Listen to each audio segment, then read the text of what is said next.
Hello, greeting from our basement. We have repair work going on in the apartment today, this Friday, and so I need to be close to home. The news this week is frightening and is horrific, and I think it has extra resonance for so many of us because the cities that are in headlines are cities where so many of our ancestors came from. So much Jewish history occurred in what territory that is today part of Ukraine. Then it was Russia, Austria-Hungary, Poland, whatever it was when our ancestors lived there, when our great sages lived and wrote there and taught there. Today it's in Ukraine, and today these are sites of violence and fear. And I think all people of goodwill all over the world are praying for peace right now, and certainly we in this community join our prayers as well for peace, and hope that there's better news in the coming days.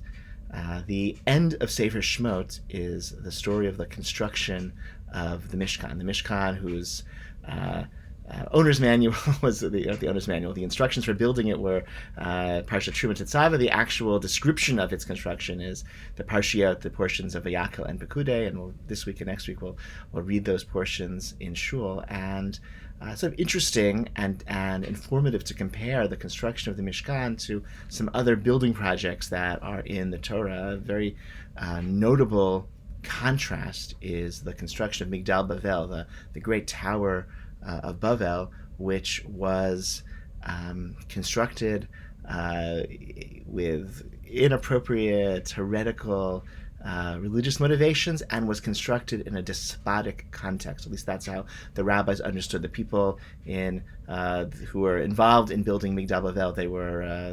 They have one word, okay? They also one language and singular words, meaning they were some conformist ethos, some totalitarian government that made sure that only one idea could be said. And that's certainly one approach to building something very impressive, is if everyone agrees, or everyone says only the same thing. The Siv, of course, points out that the nature of humanity is to have lots of diverse thoughts, and so if everyone's saying the same thing, it's because somebody is making them say the same thing, and that's ultimately was a failed construction project.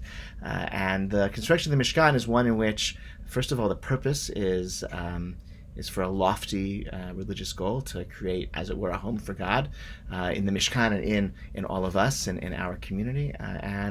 And the building process is one in which everyone has a contribution to make, and that contribution reflects our unique gifts and talents and ways of expressing ourselves, right? The wise women, they wove, and people who had various precious items donated those precious items, and Bezalel, had the inspiration to construct in an inspired way, and this is a different form of building. It's building for divine motivation, for motivation of divine service, and it's building in a way that allows everyone to have some piece of ownership in the resulting edifice. Everyone gave their same half shekel. We'll read this week, okay? The rich not more, the poor not less. Everyone had a basic share of ownership in the operation of the Mishkan and the operation of the temple, and there were opportunities for people to give of their talents and give of their passions for this noble purpose. And I think that's ultimately a very different model of community, a very different model of how human beings can come together to accomplish something,